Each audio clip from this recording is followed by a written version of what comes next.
just an introduction before we blow your mind.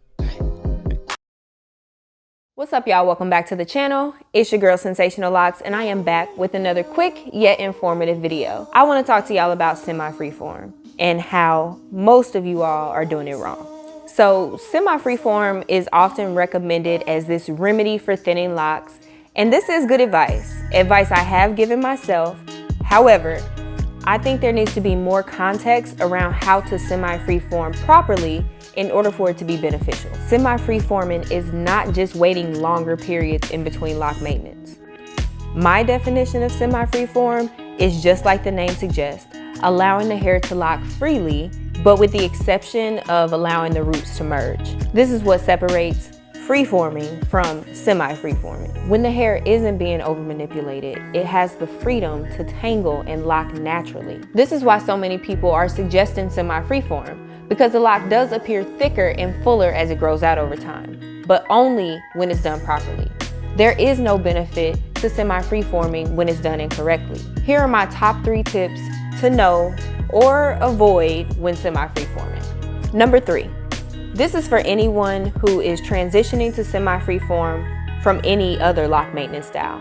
Just be prepared for the visual and textural difference that's going to come from the 2 different lock maintenances. Number 2, which actually, as I'm saying it, it probably is the most important tip that I have to offer, so take these tips in whatever order, just apply them with logic.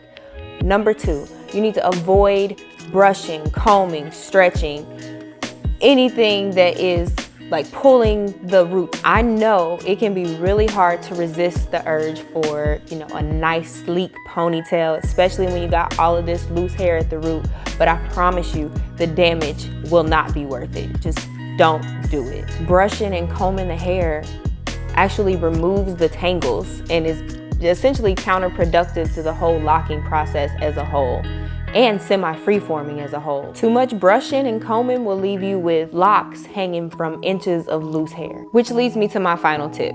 Number 1, if you decide not to heed my warning about number 2, you're gonna need a lot of repairs. So be prepared for the repairs. Repairs can be timely, they can be costly, especially if you have to seek a professional like moi. So just take it from me, it's not worth it. It takes time for the hair to lock naturally. So while that's occurring, you have to be really gentle with your roots. That transition area between your hair that is now semi-freeforming and locking on its own and the hair that's been manipulated into locking is going to be the most fragile portion of your hair always. And even with the best care, some breakage is bound to happen. It's almost unavoidable.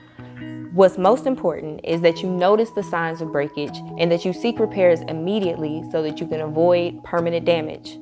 If you are not sure what those signs of breakage look like, make sure you check out my video. I will link it here or here, wherever it pops up on your screen. Okay guys, those are my top 3 things to know or avoid when transitioning into semi-freeform, and I want to know your thoughts. So drop a comment down below. Let's get the conversation popping in the comment section. As always, if you guys like this video, don't forget to give it a like on your way out. And if you aren't subscribed to the channel, why? Make sure you subscribe to the channel, join the Sensation Nation, and I'm gonna see y'all in the next video.